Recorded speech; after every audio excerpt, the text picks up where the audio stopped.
What is up, YouTube? It is I, Clutch Marles, and I'm back. And it is Bristol, baby. Today is day 3. It's Saturday. I'm not there. I'm at home. I've been working a shutdown the past week, going on to next week.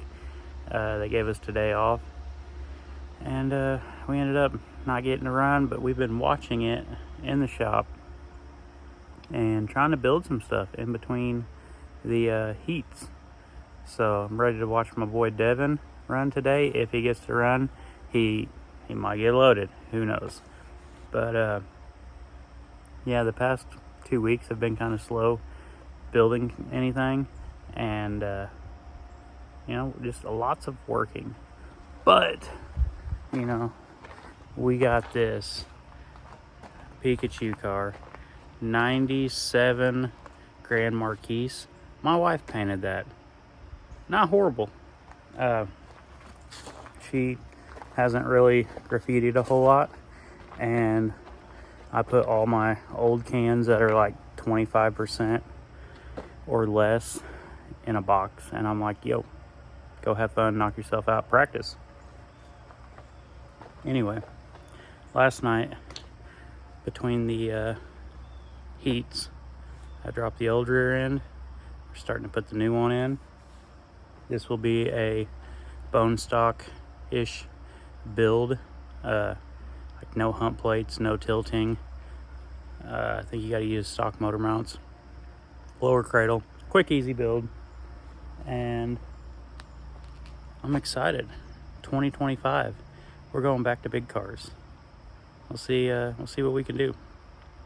Now, this is a 10-bolt rear end, and I went with a 10-bolt because it has bolt-in axles, meaning my axles slide into the tube and then they bolt to the flange, whereas this is the stock 8/8 rear end, and the axles will slide into the tube, and there's a C-clip in the rear end on each side that holds the axle in.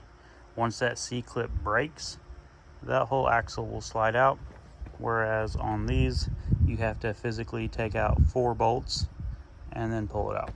So I know 10 bolts have a bolt-in axle. I think most 9 inches, I believe, have a bolt-in axle. I've been rocking this here 10 bolt setup in pretty much every full size that I've ran, unless I just welded it posi and let it go. But yeah, picked this up a few years ago, like $2,500. Put a pinion in it. I've had to replace the axles and the spool once. Other than that, she's been good to me. These are the same tires I ran at Blizzard Bash both nights. I don't know if that makes me lucky or just a shitty driver, but they're still decent. Gonna get this put in hopefully today. Daughter has a softball game this afternoon. Then we'll get this thing mobile, finish getting all this stripped out of here, throw some 80s A-arms and spindles on here, and after that she's pretty much ready to have a motor sat in it. From that point we'll start doing the cage, steering. Like, it's just a quick, easy build. Already got the pedals in here. They are on the wrong side, but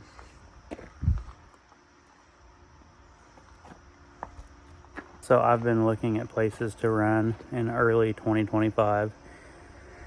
I don't know what the fuck you call it now. I was looking at the Redneck Rumble, whatever it's called now. And I was like, you know what? I got a compact. I ain't took a compact to the Redneck Rumble in a while. Let's see about getting me back in there. And the only compact class they are having this year at the Rumble is a co-pilot compact class. And I don't want any part of that. I don't believe in having passengers in mini cars. It's dangerous. Co-pilot classes, that's where the passenger gets the gas and brake, driver gets the steering. It's already wild because the passenger can't always judge like the feeling of how the steering and all that goes. So they might just hold it wide open.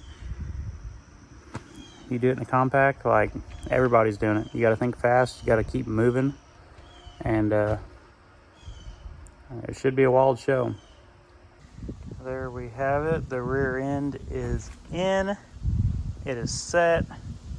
Now eventually we will jack up the rear ends so that the springs compress, and I will weld a chain underneath the rear end, kind of hold the compression, get the rear end down.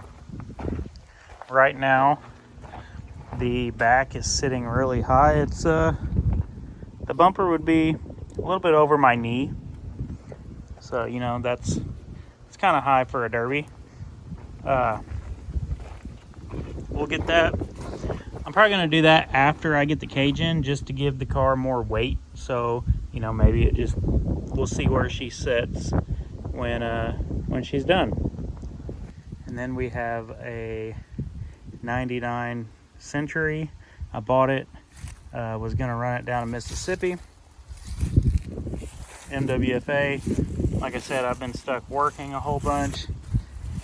Pretty much just needs the battery cables hooked up and ran.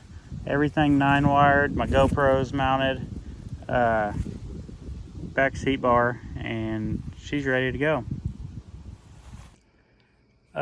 So the past couple weeks I've been working a shutdown, and we've been working long days, 12 to 14 hours, anywhere in between. So I haven't had a lot of time to really sit down and build anything. So how I've been doing it is roughly 30 minutes to an hour per evening. And then I got to go inside and start getting ready for tomorrow. Came home, I got the front jacked up, I got jack stands underneath it. My goal tonight: tires off, doors off. And if I can accomplish that in 30 minutes, I think I'll be sitting pretty good. I'll be happy. So I know a lot of you are probably thinking 30 minutes to take off the 4 doors and the tires, like that seems pretty easy. Well, you got to set the bar high. Give yourself a small list, get it done, get the endorphins from completing something knocked out. Here it has been 30 minutes, but we also had to take off part of the doghouse so that we could get to the front door bolts. So extra step, ka-ching, let's go. All right, I got both doors off. I got part of the doghouse off. I ended up leaving the core support. Usually I have to take a torch and cut something in there to get all that to pull out.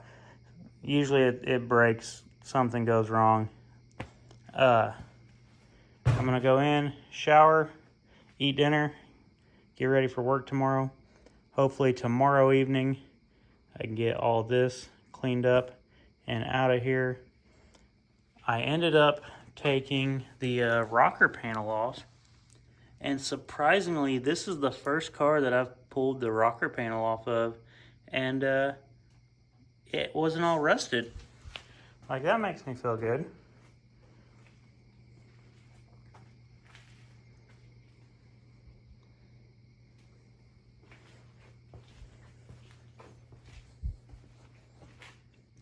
Yeah, once I get the brake boost and all that, pretty much steering, all this will pop right out. We'll vacuum it out, and then we got a fresh start to put the cage in. For those of you that follow me on Facebook, I recently posted that I got 2 spots for the Wicked Warzone, you know, Redneck Rumble, whatever you want to call it. There's 5 classes, I think. Y'all can guess, you know, what 2 I got into.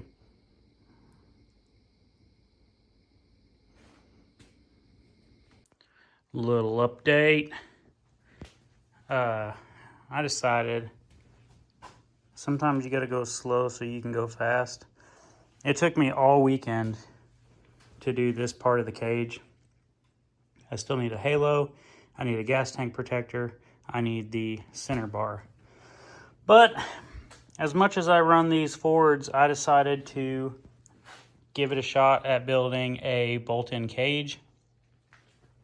So I wanted it like this so I could reach down in here, put the nut on, go through the bottom, and you know, it is pressured in. I did use a porta power to like push the sides out. The gas tank protector, I'm gonna have to think about that, because I want it to bolt in, but at the same time I don't want 200 to 300 pounds of me trying to sit back there and bolt in 8 bolts. I've been trying to figure out how to do my halo, and the only conclusion I can come to is the halo upright needs to be attached to the sidebar. It will weld up, and then right here will be a plate bolting that piece on. I could possibly put a plate down here or something, but it really covers up what I'm trying to do here. I don't know. Maybe when I get the door on, it'll make sense. But I got to put a down bar over there, just like I did here. I'm going to do a couple holes, drill that down, put a plate underneath it. Now what I use, I always take one of these old bottle jacks and shove it right over there between the floor and this. Just smash it down, because right underneath there, like the frame runs right through here. So, you know, try to put a little pressure between you and the frame. I don't know, it's just the way I've always done things. My center bar, I'm waiting until I get the shifter put in before I install that. So usually I put that center bar like right here, but with me running the MOP shifter, I think the shifter goes here and my center bar will go somewhere in here. We'll just have to wait and see. But I ran out of bolts, washers, went and got some. Now I can get the gas tank or gas and brake pedal in on this side. The steering column, I'm going to weld these to the column and then bolt these down. It doesn't make sense to me to have a full bolt together cage and then still have stuff welded. We're going to be doing a couple Fords this year, so hopefully, you know, this setup, you know, it might take me 2 weekends to build, but hopefully when I go to put it in the next car, you know, I can put it in a day and by myself. What's y'all's opinions on bolting cages? I've had some friends say, hell yeah, that's awesome. I've had some friends say I'm an idiot. I don't know. The cage, I feel safe in it. It's going to be 100% safe. My compact has a bolt-in cage. I've ran it in full-size classes against full-size cars. Like, one buddy, he said to me, you know, my cage, he goes, I don't trust bolts. And I said, you know, what's holding your motor mounts to your cradle? What holds the gas tank in? What holds the rear end in? Gas and brake pad. It's all bolts. So you either got to trust bolts or you got to weld every single piece of your car in. I'm using all grade 8 bolts because they will shear. Is that right? Yeah. They're tougher than grade 5. Grade 5, I use those on the rear end because they will bend and warp. Grade 8, they will just, eventually shear off, but they're stronger. So that's what I got holding this together at the moment. If y'all want to see more, hit like, hit subscribe, tell your friends, because we building big cars. Am I doing it right? I don't know.